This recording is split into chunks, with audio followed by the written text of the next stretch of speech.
কোরআনে কারিমে যে সমস্ত নারীর উল্লেখ আছে আমরা একটু জানার চেষ্টা করি সংক্ষেপে।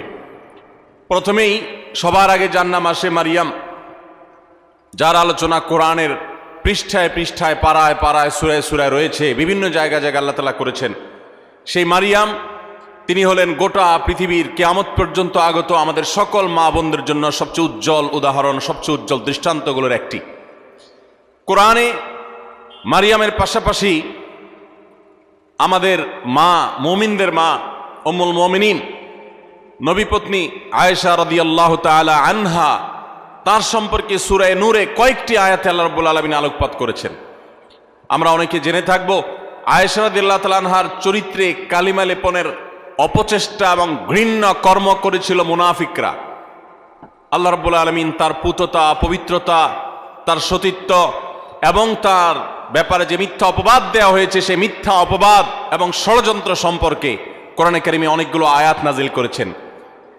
একজন নারী তার চরিত্রে কালিমা লেপন করার অপচেষ্টা যখন করেছে কিছু সমাজের ঘৃণ্য পুরুষেরা, মুনাফিকেরা, আল্লাহ রাব্বুল আলামিন তার চরিত্রের পুততা পবিত্রতা প্রকাশ করবার জন্য, ঘোষণা দেবার জন্য কোরআনে কারিমে অনেকগুলো আয়াত নাজিল করেছেন। একজন নারী হিসেবে, একজন মুসলিম মেয়ে হিসেবে এই ঘটনা নিশ্চয়ই আমাদের জন্য আনন্দদায়ক, এই ঘটনা নিশ্চয়ই আমাদের জন্য প্রেরণাদায়ক। কোরআনে কারিমে আল্লাহ রাব্বুল আলামিন ইব্রাহিম আলাইহিস সালামের স্ত্রী হাজরা এবং সারা আলাইহিমা সালাতু ওয়াস সালাম তাদের সম্পর্কে আল্লাহ রাব্বুল আলামিন আলোকপাত করেছেন। নাম সরাসরি উল্লেখ করেননি, কিন্তু আলোকপাত হয়েছে। কোরআনে কারিমে জাকারিয়া আলাইহিস সালামের স্ত্রীর আলোকপাত হয়েছে, মুসা আলাইহিস সালামের মায়ের আলোচনা হয়েছে, কোরআনে মুসা আলাইহিস সালামের বোনের আলোচনা হয়েছে, কোরআনে মুসা আলাইহিস সালামের স্ত্রীর আলোচনা হয়েছে যিনি ছিলেন শুআয়ব আলাইহিস সালামের মেয়ে, কোরআনে ফেরাউনের স্ত্রী আসিয়ার আলোচনা হয়েছে, কোরআনে বিলকিসের আলোচনা হয়েছে, কোরআনে ঈসা আলাইহিস সালামের নানি ইমরাতে ইমরান মারিয়ামের মায়ের আলোচনা হয়েছে, কোরআনে আইয়ুব আলাইহিস সালামের স্ত্রীর আলোচনা ইঙ্গিত হয়েছে, এবং কোরআনে উম্মাহাতুল মুমিনিন সমস্ত নবী পত্নীগণ, আমাদের মাগণ, প্রিয় নবী সাল্লাল্লাহু আলাইহি সাল্লামের স্ত্রীগণ, সম্মানিতা স্ত্রীগণ, তাদের আলোচনা হয়েছে। এবং আল্লাহ রাব্বুল আলামিন ঘোষণা দিয়েছেন যে ওয়াজওয়াজুহু উম্মাহাতুকুম, নবী সাল্লাল্লাহু আলাইহি সাল্লামের পত্নীগণ, ঈমানদার তোমাদের মা, তাদের আলোচনা হয়েছে। কোরআনে খাদিজা রাদিয়াল্লাহু তাআলা আনহা সম্পর্কে আল্লাহ রাব্বুল আলামিন ইঙ্গিত করেছেন একাধিক আয়াতে। কোরআনে হাফসা রাদিয়াল্লাহু তাআলা আনহা সম্পর্কে ইঙ্গিত রয়েছে সূরা তাহরিমে। কোরআনে কারিমে যায়েনাব বিনতে জাহাশ রাদিয়াল্লাহু তাআলা আনহা সম্পর্কে আলোচনা রয়েছে। কোরআনে আরো বহু নারীর সম্পর্কে আলোচনা হয়েছে। আমরা কোরআনে এত নারীর আলোচনা রয়েছে, এত নারীর ইতিহাস রয়েছে, গুরুত্বপূর্ণ দিক উঠে এসেছে, সেটা আমরা অনেক মুসলিমরাও জানি না। ভাইরা আমার, এর পাশাপাশি আল্লাহ রাব্বুল আলামিন কোরআনে কারিমে এমন কিছু নারীর উদাহরণ তুলে ধরেছেন যারা তাদের অবাধ্যতার কারণে, তাদের নাফরমানের কারণে, তাদের মন্দ স্বভাবের কারণে, তাদের কুফরির কারণে, তারা আল্লাহর অবাধ্য হওয়ার কারণে, তাদের খারাপ পথে চলে যাওয়ার কারণে তাদের করুণ পরিণতি, আল্লাহর শাস্তির মুখোমুখি হতে হয়েছে, পৃথিবীর ইতিহাসে আস্থা করে নিক্ষিপ্ত হয়েছে। তাদের ইতিহাসও আল্লাহ তাআলা তুলে ধরেছেন শুধুমাত্র আমার মা বোনদের জন্য, ইমানদার মহিলাদের জন্য, তারা যেন সেখান থেকে শিক্ষা গ্রহণ করতে পারেন। ভাইরা আমার, কোরআনে কারিমের সূরা তাহরিম গুরুত্বপূর্ণ একটি সূরা রয়েছে। এই সূরা তাহরিমের শেষ তিনটি আয়াত 10, 11 এবং 12, এই তিনটি আয়াতে আল্লাহ রাব্বুল আলামিন চারজন নারীর দৃষ্টান্ত দিয়েছেন। চারজন নারীর দৃষ্টান্ত দিয়েছেন। এই চার নারীর মধ্যে দুজন ছিলেন আল্লাহর প্রিয় বান্দী, দুজন ছিলেন আল্লাহ তাআলার অনুগত, দুজন ছিলেন আল্লাহর একান্ত বান্দী, আল্লাহর প্রিয় মানুষ, আর দুজন নারী ছিলেন এমন যারা আল্লাহর অবাধ্যতায় লিপ্ত হয়েছেন, যারা আল্লাহর নাফরমানি করেছেন, যারা আল্লাহর প্রতি ঈমান আনে নাই, যারা কুফরি করেছে। আল্লাহ রাব্বুল আলামিন ভালো এবং মন্দ পাশাপাশি রেখে আমাদের সামনে উদাহরণ রেখে আমাদের মায়ের জাতিকে সেখান থেকে শিক্ষা গ্রহণ করার, তাদের করণীয় নির্ধারণ করার নির্ধারিত ঘোষণা এবং শিক্ষা দেওয়ার জন্য আল্লাহ তাআলা এগুলো উল্লেখ করেছেন। সূরা তাহরিমের এই 10 এবং 11, 12 শেষের তিনটা আয়াতের শুরুতেই আমরা দেখতে পাই আল্লাহ রাব্বুল আলামিন বলেছেন, দরাবাল্লাহু মাসালাল লিল্লাযীনা কাফারু ইমরাআতা নূহ ওয়া ইমরাআতা লূত, যারা কুফরি করেছে, পৃথিবীতে আল্লাহর প্রতি অবাধ্য হয়েছে, ইতিহাসের আস্থা করে নিক্ষিপ্ত হয়েছে, তাদের নাম নেয়ার মানুষও আজ পৃথিবীতে নাই। তাদের নাম উল্লেখ করা হলে সেটা ঘৃণা ভরে উল্লেখ করা হয়। করুণ পরিণতির মুখোমুখি তারা হয়েছে। আল্লাহর আযাব তাদের উভয়কে দুনিয়াতে ধ্বংস করেছে, সরাসরি আসমানে আযাব তাদেরকে স্পর্শ করেছে, এবং সেই আযাবের সাক্ষী এখনো রয়েছে পৃথিবীতে। রেড সি তার সাক্ষী। পৃথিবীতে আল্লাহ রাব্বুল আলামিন এখনো পর্যন্ত সেই আযাবের আলামত রেখে দিয়েছেন, এবং কোরআনে আল্লাহ ঘোষণা করেছেন আল্লাহর আযাবে ধ্বংস হওয়া জাতিদের জনপদগুলো ভ্রমণ করে তোমরা দেখো এবং শিক্ষা গ্রহণ করো। আমার মায়েরা, আমার বোনেরা, আল্লাহ রাব্বুল আলামিন সেরকম দুজন নারীর কথা বলেছেন। একজন হলেন নূহ আলাইহিস সালামের স্ত্রী, আরেকজন ছিলেন লূত আলাইহিস সালামের স্ত্রী। আল্লাহ তাআলা বলছেন কানাতা তাহতা আবদাইন, তারা দুজন নারী। অবাক করা বিষয় হলো তারা আল্লাহর নাফরমান ছিল, বেঈমান ছিল, কুফরিতে লিপ্ত ছিল, আল্লাহর প্রতি ঈমান আনে নাই, অথচ তারা দুজন নবীর স্ত্রী ছিলেন। নবীর ঘরে থেকেও তারা ঈমানদার হতে পারে নাই। এখান থেকে বোঝা যায় যে আমাদের সমাজে বহু আলেমের মেয়ে, বহু নেককার মানুষের মেয়ে, তাদের পরিবারের মেয়ে হয়ে অনেকে গর্ব করেন যে আমরা অমুক বংশের। এমনকি ছেলেদের বেলাও এই কথা প্রযোজ্য যে কোনো বংশ পরিচয় দিয়ে আল্লাহর কাছে কেউ কোনো মর্যাদা পাবে না কিয়ামতের দিন। আল্লাহর কাছে মর্যাদা পাবে বান্দার কর্ম দ্বারায়, তার বিশ্বাস দ্বারায়, তার আমল দ্বারায়। ইন্না আকরামাকুম ইনদাল্লাহি আতকাকুম, আমাদের মধ্যে কে বেশি মুত্তাকি আল্লাহ সেটা দেখবেন। একজন সাধারণ দিনমজুর, একজন সাধারণ রিক্সা চালকের মেয়ে আপনি, তার স্ত্রী আপনি, একজন সাধারণ মানুষের বোন আপনি, একজন সাধারণ মানুষের পরিবারের সদস্য আপনি। আপনি যদি আল্লাহ ভীরু হন, আপনি যদি মুত্তাকি হন, আপনি যদি গুনাহ পরিহার করেন, হারাম পরিত্যাগ করেন, খারাপ বিষয় পরিহার করেন, আল্লাহর কাছে আপনি সবচেয়ে শ্রেষ্ঠ মানুষ, সবচেয়ে উত্তম মানুষ, সবচেয়ে কিয়ামতের ময়দানের ভিআইপি মানুষ হতে পারবেন। আর যদি পক্ষান্তরে আপনি অনেক বড় বংশ গরিমার অধিকারী হন, কিন্তু আপনার কর্ম ভালো না হয়, এ আয়াত প্রমাণ করছে, তাহলে আল্লাহর কাছে আপনার কোনো মর্যাদা থাকবে না, বরং শাস্তি আপনি এড়াতে পারবেন না।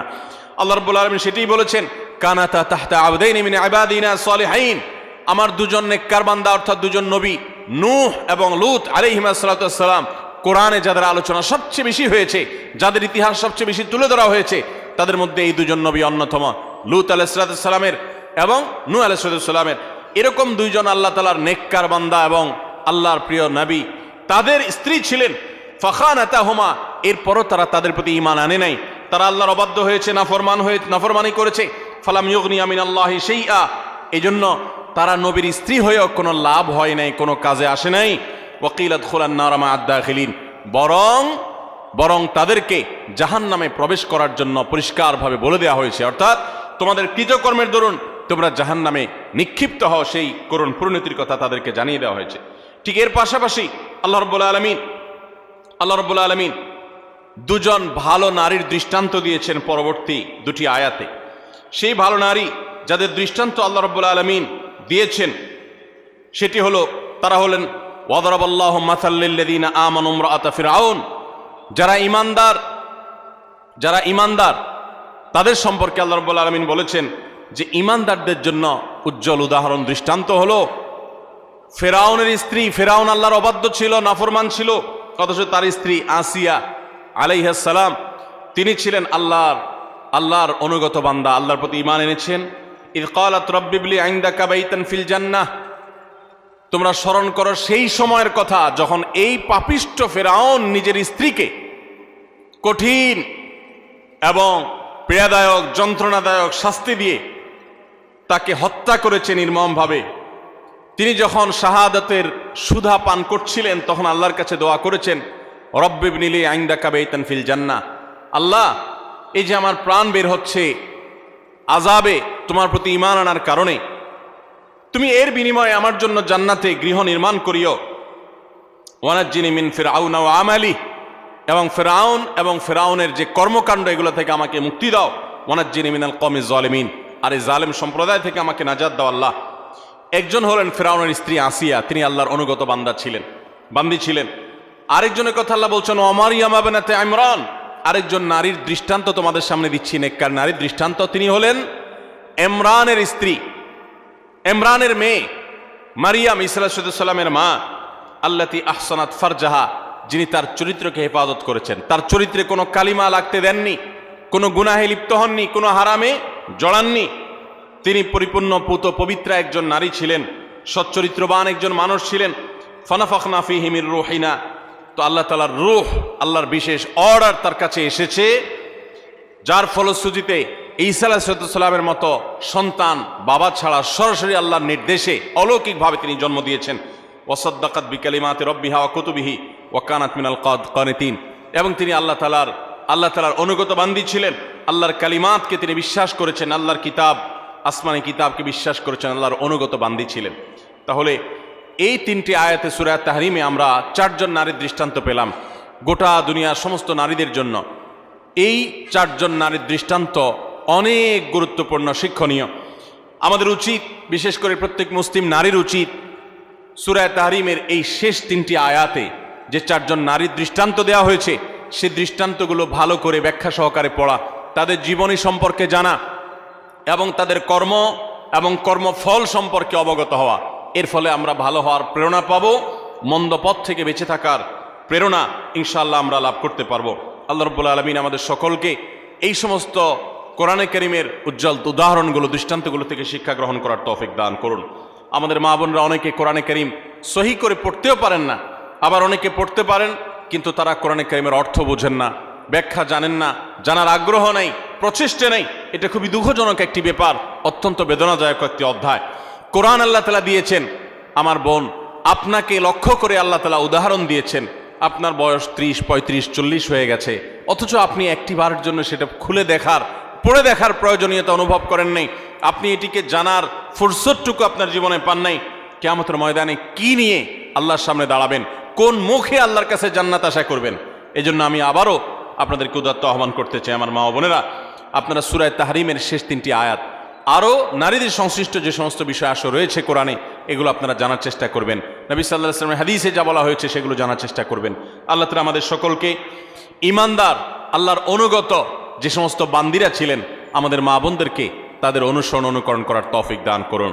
এবং যারা আল্লাহর নাফরমানিতে লিপ্ত হয়েছে, অবাধ্যতা লিপ্ত হয়েছে, তাদের জীবনী, তাদের কর্ম এবং কর্মফল থেকে শিক্ষা গ্রহণ করে আল্লাহর নাফরমানি থেকে, হারাম কাজ থেকে, অন্যায় অশ্লীলতা থেকে আল্লাহ তাআলা আমাদেরকে বেঁচে থাকার তৌফিক দান করুন। ভাইরা আমার, কোরআনে কারীমের নারীদের যে আলোচনা রয়েছে শুধু কোরআনেই নেই, নবী সাল্লাল্লাহু আলাইহি ওয়াসাল্লামের হাদিসেও আমরা দেখতে পারি যে নারীদের জন্য কত আলোচনা রয়েছে। আমরা কোরআন এবং হাদিসে নারীদের এমন 11টি বিশেষ বৈশিষ্ট্যের কথা উল্লেখ করতে চাই আজ, যে বৈশিষ্ট্যের কথা একজন মুসলিম নারী হিসাবে গর্বিত হওয়ার জন্য যথেষ্ট। আপনি নারী হিসাবে জন্ম লাভ করার জন্য আনন্দিত হতে হলে এই 11টি বৈশিষ্ট্য, এটার দিকে দেখাটাই যথেষ্ট। নারী জন্মের আনন্দ আপনি অনুভব করবেন শুধুমাত্র এই 11টি পয়েন্ট আপনি জানতে পারলে। আমরা অনেক মা বোনরা আছি, তারা জানি না। আমি আবারও বলছি, নারী অধিকারের নামে, নারী মুক্তির নামে, নারী স্বাধীনতার নামে, নানা মুখরোচক স্লোগানের নামে অনেক মুসলিম বোনদেরকে, মুসলিম মেয়েদেরকে আজ ভুল পথে পরিচালিত করা হচ্ছে। যারা পরিচালিত করছে তাদের সে সমস্ত কথায় পা দিয়ে যারা ইতোমধ্যে আল্লাহর অবাধ্যতায় লিপ্ত হয়েছেন, নাফরমানিতে লিপ্ত হয়েছেন, গুনাহের জগতে পা দিয়েছেন, তারা একটা পর্যায়ে তাদের জীবন ধ্বংস হয়ে যাওয়া, তাদের জীবনে হারিয়ে যাওয়া সম্পদ সম্পর্কে তাদের অনুভূতি, উপলব্ধি জাগ্রত হয়েছে এবং তারা ফিরে এসেছেন। বিশেষ করে পশ্চিমা দুনিয়াতে আমরা তাকালে দেখতে পাই যে পশ্চিমা দুনিয়াতে অহরহ মুসলিম মেয়েরা, অমুসলিম মেয়েরা তারা দলে দলে ইসলামে আসছে এবং সে সমস্ত দেশগুলোতে সবচেয়ে বেশি ইসলাম গ্রহণ করছে নারীরা, পুরুষদের তুলনায় বেশি ইসলাম গ্রহণ করছে তারা। তার কারণ মা বোনরা বুঝতে পারছেন, তারা দেখতে পাচ্ছেন সেখানে যে কিভাবে তাদেরকে ভুল পথে পরিচালিত করা হয়েছে। ইসলামের সুমহান আদর্শ তাদেরকে কত বেশি সম্মানিত করেছে। আসুন আমরা জেনে নেই নারী জন্মের আনন্দ হতে পারে এরকম 11টি পয়েন্ট কি আছে কোরআন এবং হাদিসে, যে বৈশিষ্ট্যগুলো একজন মুসলিম নারী হিসেবে আপনাকে গর্বিত করবে, আপনাকে আনন্দিত করবে, আপনাকে অনুপ্রাণিত করবে, আপনাকে উৎসাহিত করবে, আপনাকে আল্লাহর অনুগত বান্দী হতে সাহায্য করবে। নাম্বার 1, আমরা অনেকেই জানি হয়তো, আবার অনেকের অজানাও থাকতে পারে যে ইসলাম সর্বপ্রথম গ্রহণ করেছেন একজন নারী। আমাদের প্রিয় নবী সাল্লাল্লাহু আলাইহি ওয়াসাল্লামের প্রতি আল্লাহ তাআলা যখন ওহী প্রেরণ করলেন, তার সেই ওহীর প্রতি বিশ্বাস করেছেন সর্বপ্রথম একজন নারী। তার নাম কি?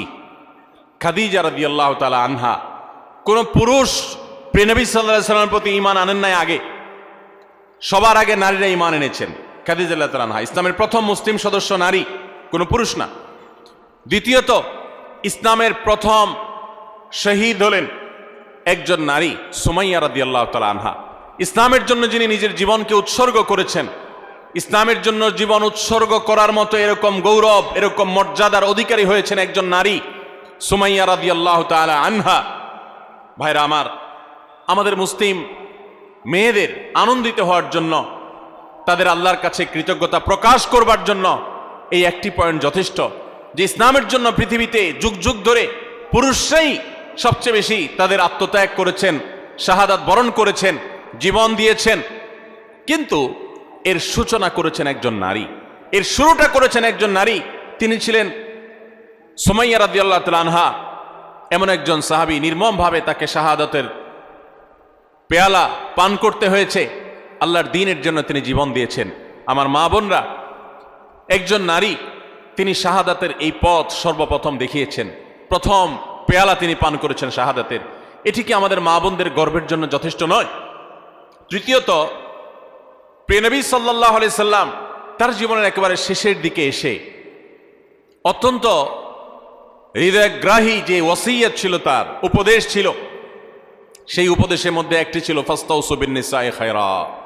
ভাইরা আমার, মা বাবা, মুরব্বীরা, প্রিয়জনেরা, তারা যখন মৃত্যুর মুখোমুখি হন, তারা যখন জীবনের শেষ প্রান্তে এসে উপনীত হন, তখন তারা তাদের একান্ত কাছের লোকদেরকে ডেকে ওসিয়ত করেন, উপদেশ দেন, তাদেরকে ডেকে এনে নসিহত করেন।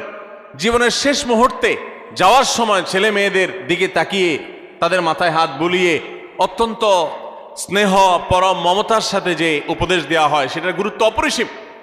প্রিয়নবী সাল্লাল্লাহু আলাইহি ওয়াসাল্লামও ঠিক তার জীবনের একেবারে শেষে এসে তিনি কিন্তু ঐতিহাসিক ভাষণে তিনি মেয়েদের প্রতি সদ্ব্যবহার করার জন্য, তাদের ব্যাপারে নবী সাল্লাল্লাহু আলাইহি ওয়াসাল্লাম থেকে কল্যাণের উপদেশ গ্রহণ করবার জন্য তিনি নির্দেশ দিয়ে গেছেন, ফাস্তাউসু বিন-নিসাই খায়রা। হে দুনিয়ার মানুষ, তোমরা মেয়েদের ব্যাপারে কল্যাণের আচরণ, ভালো আচরণ করার ব্যাপারে আমার কাছ থেকে উপদেশ গ্রহণ করো, আমি তোমাদের ওসিয়ত করে গেলাম।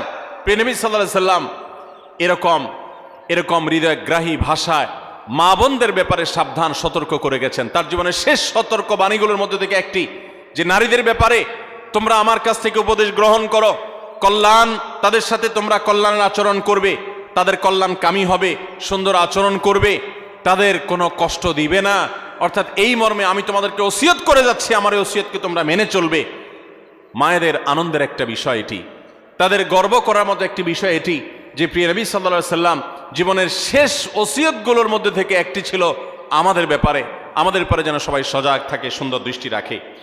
নাম্বার 4, আমরা জানি যে কোরআনে কারিমে আল্লাহ রাব্বুল আলামিন নারীদের সূরা নামে সূরা রেখেছেন, পুরুষদের সূরা এরকম নামে, অর্থাৎ পুরুষদের সংশ্লিষ্ট সূরা বলতে আলাদা কোনো সূরা রাখেন নাই। শুধু তাই নয়, কোরআনে কারিমের সবচেয়ে বড় দীর্ঘ আয়াতনের গুরুত্বপূর্ণ সূরা হলো সূরাতুন নিসা।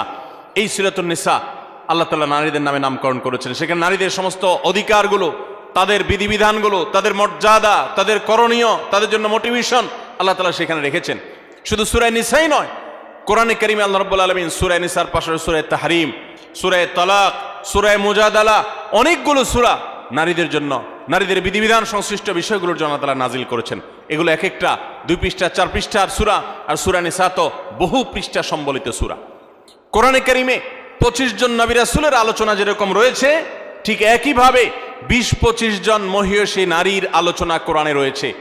কোরআনে আল্লাহ রাব্বুল আলামিন এতগুলো নারীর আলোচনা, বিভিন্ন প্রসঙ্গে যে ইঙ্গিত করেছেন, আলোচনা করেছেন, এখান থেকে মাতৃজাতির প্রতি যে মর্যাদা রয়েছে সেটি ইসলামে যে মর্যাদা রয়েছে সেটি প্রকাশিত হয়। এই নারী হিসাবে আনন্দিত হওয়ার জন্য এই পয়েন্টটা কি যথেষ্ট নয়, যে কোরআন তাদেরকে এত গুরুত্ব দিয়েছে, এত মর্যাদা দিয়েছে? সম্মানিত উপস্থিতি, 5 নম্বর, নবী সাল্লাল্লাহু আলাইহি সাল্লামের ঐতিহাসিক বক্তব্য, ঐতিহাসিক হাদিস রয়েছে, আপনারা অনেকে জানেন। তিনি বলেছেন, খায়রুকুম লি আহলি ওয়া আনা খায়রুকুম লি আহলি। পুরুষদের জন্য তিনি নারীদের নারীদের কাছ থেকে ভালো হওয়ার সার্টিফিকেট নেওয়াকে ভালো হওয়ার পূর্ব শর্ত হিসেবে উল্লেখ করেছেন। এটা নারী জাতির জন্য আনন্দের বিষয় যে পৃথিবীর কোনো পুরুষ তিনি আল্লাহর খাতায় ভালো এটা তার নাম লেখাতে হলে, আল্লাহর কাছে ভালো প্রমাণ হতে হলে তার স্ত্রীর কাছে তিনি ভালো এই সার্টিফিকেট নিতে হবে। সার্টিফিকেট নেওয়া বলতে কাগজে সার্টিফিকেট না। যে ব্যক্তি তার আচার আচরণ দ্বারায়, তার কর্মকাণ্ড দ্বারায়, তার উত্তম ব্যবহার দ্বারায়, তার সুন্দর আখলাক দ্বারায় তার স্ত্রীকে এতটা সন্তুষ্ট করতে পেরেছে যে স্ত্রী মন থেকে তার স্বামীকে ভালো মানুষ হিসেবে জানে, এই সার্টিফিকেট, এই সাক্ষ্য স্ত্রীর কাছ থেকে এই মূল্যায়ন পাওয়ার আগ পর্যন্ত মানুষ আল্লাহর কাছে শ্রেষ্ঠ হয় না। নবী সাল্লাল্লাহু আলাইহি সাল্লাম এই ঐতিহাসিক বাণীর মাধ্যমে নারী জাতিকে কোন মর্যাদা আসীন করেছে চিন্তা করুন। আমাদের দেশে চারিত্রিক সনদপত্র বিভিন্ন জনপ্রতিনিধিগণ ইস্যু করে থাকেন, মেম্বার, চেয়ারম্যান, কমিশনাররা দিয়ে থাকেন। এর ফলে তাদের একটা মর্যাদা বোঝা যায় যে তারা সাধারণ নাগরিকের, সাধারণ মানুষের, সর্বস্তরের মানুষের চারিত্রিক সনদপত্র ইস্যু করে থাকেন। ইসলাম সমস্ত পুরুষদের চারিত্রিক সনদপত্র ইস্যু করার অধিকার নারীদের হাতে দিয়েছেন, স্ত্রীদের হাতে দিয়েছেন। স্ত্রী যদি বলে যে আমার স্বামী, তার আচার আচরণ, ব্যবহার, তার কর্মকাণ্ড সবকিছু মিলিয়ে তিনি একজন ভালো মানুষ, এটি আমি বলতে পারি, এটা যদি মন থেকে কোনো নারী তার স্বামী সম্পর্কে সাক্ষ্য দেন, তাহলে আল্লাহর কাছে তিনি অত্যন্ত মর্যাদাবান মানুষ হিসেবে প্রমাণিত হন। সময়ত উপস্থিতি, এখান থেকে মায়ের জাতি, নারী জাতির প্রতি ইসলাম যে মর্যাদা দিয়েছে সেটা দিনের আলোর মতো পরিষ্কার হয়ে যায়। নবী করিম সাল্লাল্লাহু আলাইহি সাল্লাম আরো বলেছেন, ওয়া আনা খায়রুকুম লি আহলি, তোমরা প্রত্যেকটা পুরুষ তোমাদের স্ত্রীদের কাছে ভালো আচরণ করে যতটা ভালো হতে পেরেছ, নবী সাল্লাল্লাহু আলাইহি সাল্লাম তার নিজের কথা বলেছেন। 9 জন স্ত্রী থাকার পরেও তিনি তাদের সম্পর্কে তার নিজের বক্তব্য হলো যে আমি আমার সমস্ত স্ত্রীদের কাছে, তোমরা যতটা ভালো হতে পেরেছো স্ত্রীদের কাছে, আমি হলাম তোমাদের চাইতেও আমার স্ত্রীদের কাছে বেশি ভালো। অর্থাৎ আমার স্ত্রীরা আমাকে ভালো বনে এত বেশি জানে, যেটা তোমাদেরকে তোমাদের স্ত্রীরা জানা। কত বেশি উত্তম আচরণ করলে নবী সাল্লাল্লাহু আলাইহি সাল্লাম এই আসনে আসীন হতে পেরেছেন। ভাইরা আমার, কতটা আস্থা থাকলে এভাবে বলা যায়। তো এখান থেকে নারী জাতির মর্যাদা পরিষ্কারভাবে বোঝা যায় যে পুরুষদের শ্রেষ্ঠত্ব এবং তাদের মর্যাদা, তাদের মূল্যায়ন, এটা আল্লাহ তাআলা নারীদের উপরে ন্যস্ত করেছেন। নাম্বার 6, আমাদের প্রিয় নবী সাল্লাল্লাহু আলাইহি সাল্লাম নারীদেরকে অনেক বেশি পছন্দ করতেন, ভালোবাসতেন, শ্রদ্ধা করতেন। এর মানে হলো, আপনারা জানেন, মা এবং বাবা উভয়ের মর্যাদা বর্ণনা করতে গিয়ে নবী সাল্লাল্লাহু আলাইহি সাল্লাম কার মর্যাদা বেশি বর্ণনা করেছেন, বাবার না মায়ের? মায়ের। তাহলে এখানে নারীকে নবী সাল্লাল্লাহু আলাইহি সাল্লাম অগ্রাধিকার দিয়েছেন। এবং নবী সাল্লাল্লাহু আলাইহি সাল্লামের কাছে যখন সাহাবী জিজ্ঞাসা করেছেন, ইয়া রাসূলুল্লাহ আবাররু মান, আমি কার সাথে বেশি সদাচরণ করব? নবী সাল্লাল্লাহু আলাইহি সাল্লাম বলেছেন, উম্মাক, তোমার মায়ের সাথে। এরপরে আবার সাহাবী জিজ্ঞাসা করলেন, এরপর? তিনি বলেছেন, এরপরও তোমার মায়ের সাথে। এরপর জিজ্ঞাসা করলেন আবারও সাহাবী, বুঝলাম, এরপর কার সাথে করব? নবী সাল্লাল্লাহু আলাইহি সাল্লাম বলেন, এবারও বলেন তোমার মায়ের সাথে। তারপর যখন সাহাবী জিজ্ঞাসা করলেন চতুর্থবার, তখন বললেন তোমার বাবার সাথে। তার মানে 3টা পুরস্কার যদি থাকে, গোল্ড মেডেল,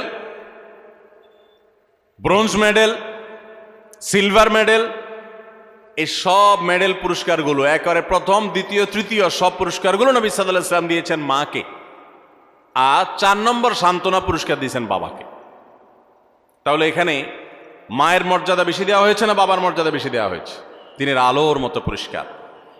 একজন মুসলিম নারীর জন্য কি এটা আনন্দের বিষয় নয়? প্রিয় নবী সাল্লাল্লাহু আলাইহি সাল্লাম মেয়েদেরকে কতটা অগ্রাধিকার দিতেন দেখেন। তিনি বলেছেন, আমি মেয়েদেরকে বেশি ভালোবাসি। এর মানে মা এবং বাবার মধ্যে যখন কম্পেয়ার করা হয়, তুলনা করা হয়, তখন মাকে তিনি বেশি পছন্দ করতেন বাবার তুলনায়। এবং ভাই এবং বোনের মধ্যে যখন কম্পেয়ার করা হয়, তখন বোনের প্রতি বেশি। এবং ছেলে এবং মেয়ের মধ্যে যখন কম্পেয়ার করা হয়, তখন নবী আলাইহিস সালাম মেয়েদের প্রতি টান, মেয়ের প্রতি টান বেশি ছিল। এই ছিল নবী সাল্লাল্লাহু আলাইহি সাল্লামের মেয়ে জাতির প্রতি, নারী জাতির প্রতি, মাতৃজাতির প্রতি তার মহানুভবতা, তার ভালোবাসা, তার আন্তরিকতা, তার স্নেহ মমতা। তাদেরকে এতটা শ্রদ্ধা তিনি করতেন, এতটা সম্মান তিনি করতেন। আমরা অনেক পুরুষ আছি, আমাদের মা বোনদেরকে তুচ্ছতাচ্ছিল্য করে কথা বলি, তাদেরকে অপমান করে কথা বলি। আমাদের আল্লাহকে ভয় করা উচিত। তারা ভুল করলে সেটা উত্তম উপায়ে সংশোধন করা উচিত, ব্যবহার খারাপ করা উচিত নয়। যাই হোক, তাহলে 6 নম্বরে আমরা জানলাম যে মাতৃজাতির আনন্দের বিষয় হলো, নারী জাতির আনন্দের বিষয় হলো, মুসলিম নারীর আনন্দের বিষয় হলো, তার মর্যাদার বিষয় হলো যে নবী সাল্লাল্লাহু আলাইহি সাল্লাম তাদেরকে ভালোবাসতেন। পুরুষদের তুলনায় সবসময় নারীদেরকে তিনি অগ্রাধিকার দিতেন, বেশি পছন্দ করতেন, ভালোবাসতেন। নাম্বার 7, জান্নাত নারীদের জন্য আল্লাহ তাআলা সবচেয়ে সহজ করেছেন। পুরুষদের তুলনায় নারীদের জন্য জান্নাত অনেক সহজ করা হয়েছে। একজন পুরুষ তাকে জান্নাতে যেতে হলে তাকে হালাল উপার্জন করতে হয়। আর ইসলাম উপার্জনের কোনো দায় দায়িত্ব মেয়েদের উপরে চাপান নাই। যতদিন বিয়ে না হবে তিনি বাবার দায়িত্বে থাকবেন। যখন বিয়ে হয়ে যাবে স্বামীর দায়িত্বে চলে যাবেন। স্বামী মারা যাবে ছেলেদের দায়িত্বে চলে যাবেন, ভাইদের দায়িত্বে চলে যাবেন। কিন্তু নারী, তাকে তার নিজের ভরণ পোষণের জন্য ইসলাম বলে নাই স্ট্রাগল করতে, বরং তার জন্য পুরুষরা স্ট্রাগল করতে বাধ্য। আর পুরুষরা যখন স্ট্রাগল করতে যায়, উপার্জন করতে যায়, কামাই রোজগার করতে যায়, তখন তার হালাল হারাম বাজ বিচার করতে হয়। কাজটা কিন্তু সহজ না। হারাম থেকে বেঁচে থেকে আবার পয়সা করে কামাই করে এনে পরিবারের ভরণ পোষণের ব্যবস্থা করা, এটা খুব সহজ কাজ না। এই জন্য পুরুষকে জান্নাতে যেতে হলে শুধু 5 ওয়াক্ত নামাজ পড়লে, রমজান রোজা রাখলে এবং মৌলিক কিছু কাজ করলেই যথেষ্ট হয় না, তাকে হালাল উপার্জন করতে হয়, হারাম থেকে বাঁচতে হয়। নারীর জন্য এই সমস্ত হ্যাসেল নাই, তাদের জন্য অনেক সহজ। নবী করিম সাল্লাল্লাহু আলাইহি সাল্লাম বলেছেন, ইযা সাল্লাতিল মারআতু খামসাহা ওয়া সামাত শাহরাহা ওয়া আতাআত যাওজাহা ওয়া হাফিজাত ফারজাহা। কোন নারী যখন 4টি কাজ করে, 5 ওয়াক্ত নামাজ যখন পড়ে, রমজানের রোজা যখন ঠিকমতো রাখে এবং স্বামীর আনুগত্য, স্বামী যদি অন্যায় কোনো কথা না বলে তাহলে তাকে মেনে চলে, মান্য করে, শ্রদ্ধা করে, অভিভাবক হিসাবে তার সিদ্ধান্তকে মেনে চলে এবং নিজের ইজ্জত আবরুর হেফাজত করে, কোনোভাবে চরিত্রহীন নারীদের কাতারে সামিল হয় না, গুনাহ করে না। সেটা ইমোতে হোক, সেটা সোশ্যাল মিডিয়াতে হোক, মেসেঞ্জারে হোক, ফেসবুকে হোক, ইউটিউবে হোক, অনলাইনে হোক, অফলাইনে হোক, বিবাহ বহির্ভূত সম্পর্কের মাধ্যমে হোক, কোনোভাবে নিজের চরিত্রকে নষ্ট করে না। এই নারী, আল্লাহ রাব্বুল আলামিন তাকে জান্নাতের যে কোনো দুয়ার দিয়ে প্রবেশ করার সুযোগ দান করবেন। ভাইরা আমার, এই যে মর্যাদা দেওয়া হলো, জান্নাতে প্রবেশ করা তাদের জন্য সহজ করে দেওয়া হয়েছে। 4টি আমল তাদেরকে জান্নাতে যেতে সাহায্য করবে। আর পুরুষ তাকে অনেক স্ট্রাগল করে তারপরে তাকে জান্নাতে যেতে হয়। এটা নারী জাতির জন্য আনন্দের বিষয়। নাম্বার 8, মেয়েরা যদি হজ করে তাহলে তাদের সেই হজ জেহাদের সমতুল্য। পুরুষ হজ করলে হজের সওয়াব পাবে, বাস এটুকু। একজন নারী যখন হজ করেন তখন তিনি পুরুষদের মতো হজের সওয়াব তো পাবেনই, পাশাপাশি ইসলাম তাকে জেহাদে শামিল হয়ে পুরুষ যেরকম মর্যাদা পায়, হজ করার মাধ্যমে নারীকে সেই মর্যাদা দেয়। হাজ্জুহুন্না জিহাদ। নবী সাল্লাল্লাহু আলাইহি সাল্লাম তাদের নারীদের হজকে জিহাদের সাথে তুলনা করেছেন। এটা তাদের মর্যাদার ব্যাপার, এটা তাদের জন্য স্পেশাল। ঠিক একইভাবে নম্বর 9, নারীরা যদি কোনো সন্তানদেরকে সুন্দরভাবে জন্মদানের পর লালন পালন করে, বিশেষ করে জন্মদান করতে গিয়ে যদি কোনো নারী মৃত্যুবরণ করেন তাহলে তাকে শাহাদাতের মর্যাদা দেওয়ার কথা বলা হয়েছে। এবং তারা যদি নিজেদের সন্তানকে সুন্দরভাবে লালন পালন করেন তার জন্য জান্নাতের গ্যারান্টির কথা বলা হয়েছে। সন্তান লালন পালন করা আলাদা ইবাদত, আলাদা মর্যাদার বিষয়। সন্তান জন্ম দেওয়া আলাদা ইবাদতের বিষয় তাদের জন্য। নাম্বার 10, যদি দুনিয়ার কোনো মানুষ, কোনো পুরুষ যদি কোনো নারী জন্ম দেয় এবং কোনো মেয়ে জন্ম দেওয়ার পর সে মেয়েকে যদি উত্তমভাবে লালন পালন করে, তাকে সুপাত্রস্থ করে, তার ভরণ পোষণ ব্যবস্থা করে, তার প্রতি সদাচরণ করে, মেয়ে হিসাবে তাকে তুচ্ছতাচ্ছিল্য না করে, ছোট না করে, তার হক নষ্ট না করে, এরকম যদি নারীদের সাথে সুন্দর আচরণ করে, তো আল্লাহ রাব্বুল আলামিন ওই পুরুষদের জন্য জান্নাতের গ্যারান্টি দিয়েছেন। জান্নাতের গ্যারান্টি দিয়েছেন, নিরাপত্তা নিয়েছেন, তিনি নিরাপত্তা দিয়েছেন, জান্নাতের ওয়াদা করেছেন। নবী সাল্লাল্লাহু আলাইহি সাল্লাম কথা দিয়েছেন যে পুরুষরা 2টি মেয়ে সন্তান জন্ম দিবে এবং তাদের সাথে উত্তম আচরণ করবে, ব্যবহার করবে, তাদের হক আদায় করবে। নবী করিম সাল্লাল্লাহু আলাইহি সাল্লাম তাদের জান্নাতের জিম্মাদারি নিয়েছেন, জান্নাতের দায়িত্ব নিয়েছেন। এবং অন্য আরেকটি হাদিসে আছে নবী সাল্লাল্লাহু আলাইহি সাল্লাম জান্নাতে তার সাথে থাকার সৌভাগ্য হবে বলেছেন যদি কেউ তার 2টি বোন অথবা 2টি মেয়েকে সুন্দরভাবে, উত্তমভাবে তাদের সাথে আচার আচরণ করে, ব্যবহার করে, তাদের হক আদায় করে, কোনো ক্ষেত্রে ত্রুটি না করে, যত্ন করে, তাহলে সে ব্যক্তি শুধু জান্নাতে যাবে তা নয়, নবী সাল্লাল্লাহু আলাইহি সাল্লামের সাথে জান্নাতে থাকতে পারে। ভাইরা আমার, কোরআন এবং হাদিসের কোথাও আমি আজও পর্যন্ত পাই নাই 1 ডজন ছেলে জন্ম দিলে, 1 ডজন ছেলে জন্ম দিলে, 10টা 12টা ছেলে জন্ম দিলে, তাদের সাথে সুন্দর আচরণ করলে, কোরআন হাদিসে কোথাও তার জন্য ফজিলত মর্যাদা হিসাবে স্পেশাল ভাবে জান্নাতে যাওয়ার ঘোষণা, নবী সাল্লাল্লাহু আলাইহি ওয়াসাল্লামের সাথে জান্নাতে থাকার সৌভাগ্যের কথা কোথাও ঘোষণা করা হয়েছে এমন কোনো হাদিসের কথা আমি জানি না, এমন কোনো আয়াত কোরআনে নাই। কিন্তু 2জন মেয়েকে, 2জন বা 2জনের অধিক মেয়েকে যদি কোনো বাবা মা লালন পালন করেন, সুন্দরভাবে তাদের সাথে সদাচরণ করেন, দুর্ব্যবহার না করেন, তাদেরকে কোণঠাসা করে না রাখেন, মেয়ে হিসাবে তাদের প্রতি জুলুম না করেন, তাহলে ওই ব্যক্তিদের জন্য জান্নাতের গ্যারান্টির কথা বলেছেন। তাহলে নারী হিসাবে জন্ম লাভ করা এটা আনন্দের বিষয় মুসলমান মেয়েদের জন্য। ইসলাম তাদেরকে এত মর্যাদা দিয়েছে। ভাইরা আমার, 11 নম্বর নারী হিসাবে জন্ম লাভের যে আনন্দ আমাদের জন্য রয়েছে তা হলো নবী করিম সাল্লাল্লাহু আলাইহি সাল্লাম পরিষ্কারভাবে জানিয়েছেন, মান বুলিয়া মিন হাদিহিল বানাতি শাইআ, যদি কোনো মেয়ে দিয়ে আল্লাহ তাআলা কাউকে পরীক্ষায় ফেলে দেন। অনেক বাবা আছেন না, মেয়েদেরকে নিয়ে বিপদে আছেন, যে মেয়ে হয়েছে তার এই জন্য অনেক কথা শুনতে হয়। অনেক মহিলা আছে না এখনো, যে একটার পর একটা মেয়ে হয়, সমাজের মানুষ নানান বাজে কথা বলে মূর্খতার কারণে, অজ্ঞানতার কারণে। অনেক বাবা আছেন মেয়ে হয়েছে এই জন্য জামাই বেন সাহেবের অনেক কটু কথা তাকে শুনতে হয়। অনেক সময় তালাক প্রাপ্ত হয়ে মাজলুম হয়ে সে মেয়ে বাবার বাড়িতে ফিরে আসেন। তো কোনো মানুষ, সে বাবা হোক, সে স্বামী হোক, সে ভাই হোক, কোনো মানুষ যদি কোনো মেয়েকে নিয়ে বিপদে পড়ে বা তার কারণে তার মুখটা একটু ছোট হয় বা পরীক্ষায় পড়ে কোনোভাবে, এবং সে যদি এরপরে ওই মেয়ের প্রতি অসদাচরণ না করে, ফাহসানা ইলাইহিন্না, বরং ওই মেয়ের সাথে ভালো আচরণ করে। বাবা, মেয়ে তালাক প্রাপ্ত হয়ে আসছে, কটু কথা বলে না, ভাইরা খোঁচা দিয়ে কথা বলে না যে স্বামী সংসার করতে পারস নাই, এসে উঠছিস আমাদের ঘরে, বরং তারা তার প্রতি সদাচরণ করে, আল্লাহর ফয়সালা মেনে নিয়ে তারা সুন্দর আখলাক দেখায়। এরকম যদি কেউ করে তো ওই পুরুষদের জন্য, ওই মানুষদের জন্য নবী সাল্লাল্লাহু আলাইহি সাল্লাম বলেছেন, কুন্না লাহু সিতরাম মিনান নার, এই নারী যার কারণে তারা একটু কষ্টের মধ্যে পড়েছে, একটু পরীক্ষার মধ্যে পড়েছে, একটু সমাজে তারা হেয় হয়েছে, জুলুমের শিকার হয়েছে, তো বোনের কারণে, মেয়ের কারণে যে বাবা, যে ভাই এতটুকু কোণঠাসা পরিস্থিতিতে পড়েছেন, এরকম জটিলতার মধ্যে পড়েছেন, তারা যদি সবর করেন এবং তারা যদি মেয়ের সাথে এর কারণে খারাপ আচরণ না করেন, ভালো আচরণ করেন, তো নবী সাল্লাল্লাহু আলাইহি সাল্লাম বলেছেন এই মেয়ে কিয়ামতের ময়দানে তাদের জাহান্নাম থেকে বাঁচার ডাল হবে, জাহান্নাম থেকে বাঁচার কারণ হবে। এর কারণে, এর প্রতি সদাচরণ করার কারণে আল্লাহ তাআলা তাদের কৃতকর্মের কারণে জাহান্নামে যাওয়ার মতো হলেও আল্লাহ তাআলা তাদেরকে হেফাজত করবে। অতএব আমাদের সমাজে যারা এখনো মা বোনদের প্রতি এই ধরনের আচরণ করেন তাদের সাবধান হওয়া উচিত, সতর্ক হওয়া উচিত। আল্লাহ তাআলা আমাদেরকে সেই তৌফিক দান করুন। তাহলে আমরা 11টি পয়েন্টের কথা জানলাম। এই পয়েন্টগুলো থেকে আমরা স্পষ্ট বুঝতে পারলাম যে ইসলাম একজন নারীকে কোন মর্যাদায় আসীন করেছে। ভাইরা আমার, ইসলাম যখন নারীকে এতগুলো মর্যাদা দিয়েছে, ওই সময় নারীর অবস্থা কি ছিল জানেন? আজকে পৃথিবীতে নারীকে নিয়ে অনেক মুখরোচক কথা বলার মানুষ আছে। এই মানুষগুলোর যখন জন্ম পৃথিবীতে হয় নাই, ইসলাম তখন নারীকে আকাশে তুলেছে। মেয়ে সন্তান হলে কোরআনে সেই ইতিহাস আল্লাহ তাআলা উল্লেখ করেছেন, ওয়াইদাল মাউউদাতু সুইলাত বিআইয়ি যামবিন কুতিলাত। কোন বাবার সন্তান হিসাবে যখন মেয়ে হতো তখন সে জীবন্ত সে মেয়েকে মাটির নিচে পুঁতে ফেলত। এরকম নিকৃষ্ট আচরণ করা হতো মেয়েদের সাথে। এবং আল্লাহ তাআলা আরো বলেছেন, ওয়াইদা বুশিরা আহাদুহুম বিল উনসা যাল্লা ওয়াজহুহু মুসওয়াদ্দান ওয়া হুয়া কাযীম।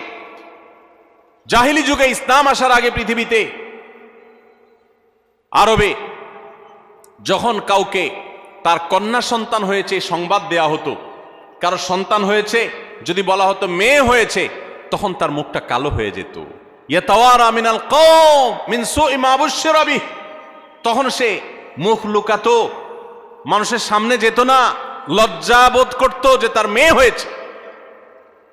দেখুন, সেই রকম একটি বর্বর সমাজের মধ্যে যখন নারী হিসাবে জন্মগ্রহণ করাটাকে অপরাধ মনে করা হতো, স্ত্রীর সাথে যখন পশু পাখির মতো, প্রাণীর মতো, চতুষ্পদ জন্তুর মতো আচরণ করা হতো, মাসিক হলে একটা ঘরে বন্দি করে রাখা হতো, ওখানে পুরুষ যেত না, গবাদি পশুর মতো আচরণ করা হতো। এই রকম সমাজে ইসলাম নারীকে এমন মর্যাদা দিয়েছে যে সেই মর্যাদায় পৃথিবীর ইতিহাসে কখনো নারীকে কেউ তুলতে পারে নাই। কিয়ামত পর্যন্ত যতই নারী মুক্তির স্লোগান দেওয়া হোক, যতই ক্যাম্পেইন করা হোক, ইসলাম যে জায়গায় নারীকে নিয়ে বসিয়েছে ওই জায়গায় কখনো বসাতে কেউ পারবে না।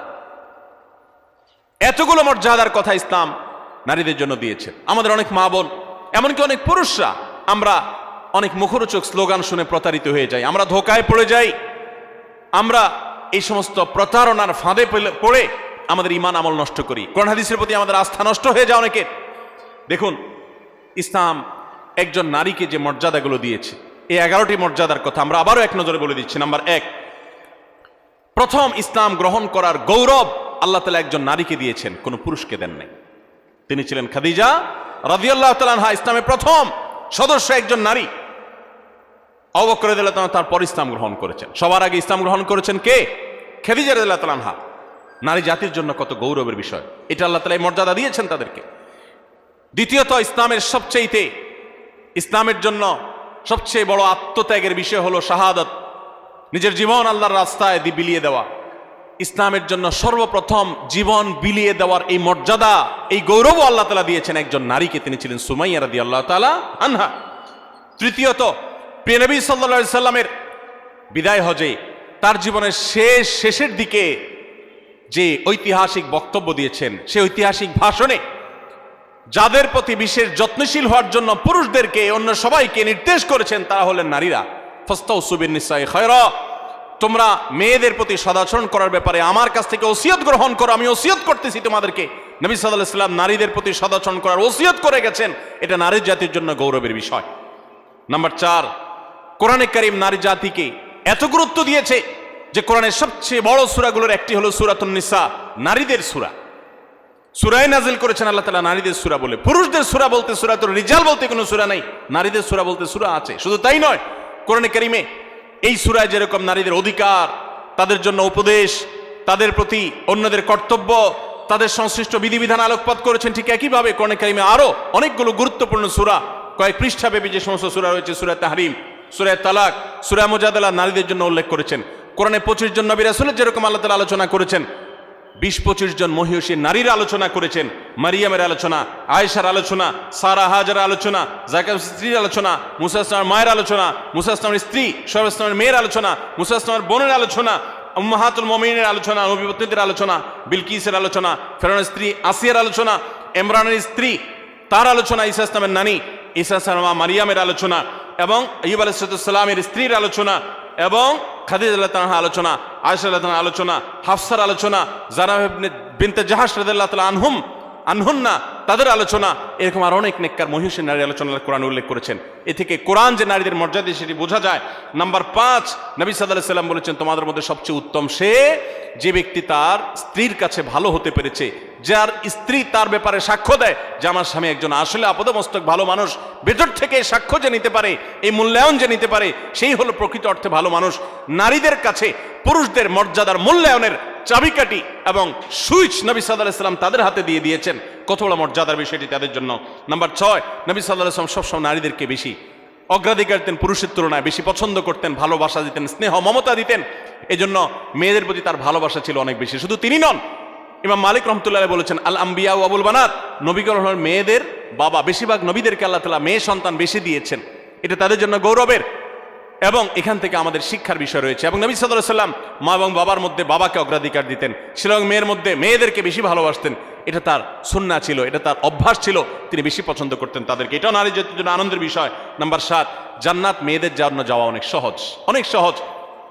মেয়েরা যদি 5 ওয়াক্ত নামাজ পড়ে, রমজান রোজা রাখে, স্বামীর আনুগত্য করে চলে, কোনো ঔদ্ধত্য দেখায় না, এবং নিজের চরিত্রের হেফাজত করে, তাদের জন্য জান্নাতে যাওয়া সহজ হয়। পুরুষদের মধ্যে হালাল হারাম মেনটেন করে, তারপর সেগুলো লক্ষ্য রেখে তারপর উপার্জন করার মতো আর অনেক স্ট্রাগল করে তাদেরকে উপার্জন করতে হয় না।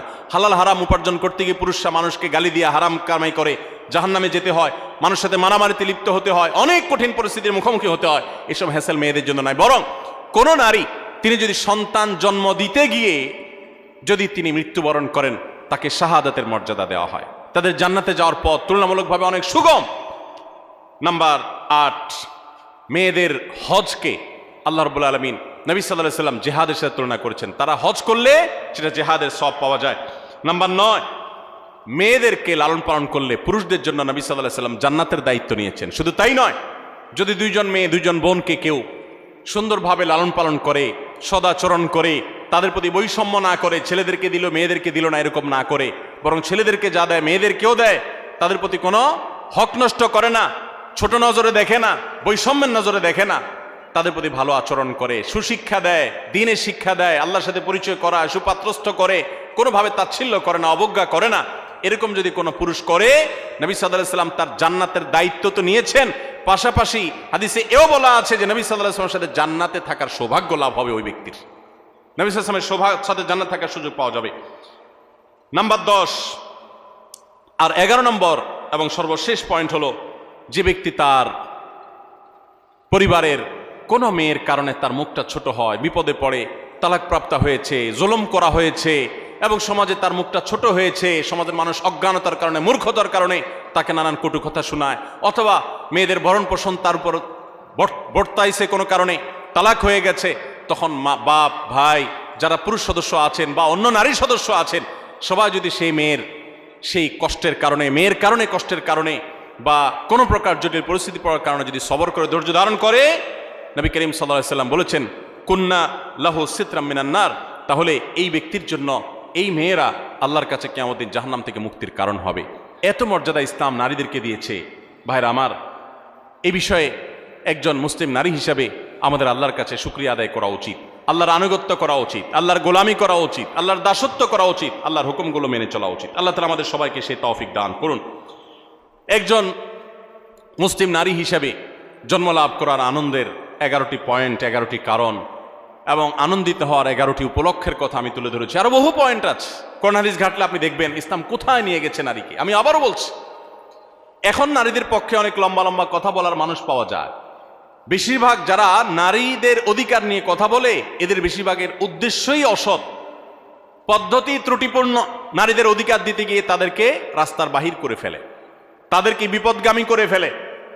দেখুন, যারা নারীদেরকে অধিকার দেওয়ার কথা বলে, তাদের বাইরে চাকরি বাকরি ইত্যাদির বন্দোবস্ত হওয়ার পক্ষে স্লোগান দেয়, কথা বলে, মনে হয় যে তারা নারীদের উপার্জনের পরে সিরিয়াস।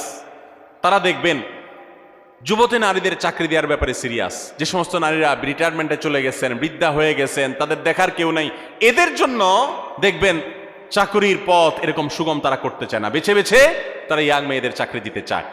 এখান থেকে তাদের উদ্দেশ্যের অসততা পরিষ্কারভাবে বোঝা যায়। যাই হোক, একজন মুসলিম নারী হিসাবে আমাদের আনন্দের অনেকগুলো বিষয় আছে। আল্লাহ তাআলা আমাদেরকে সবাইকে সেজন্য শুকরিয়া আদায় করার তৌফিক দান করুন।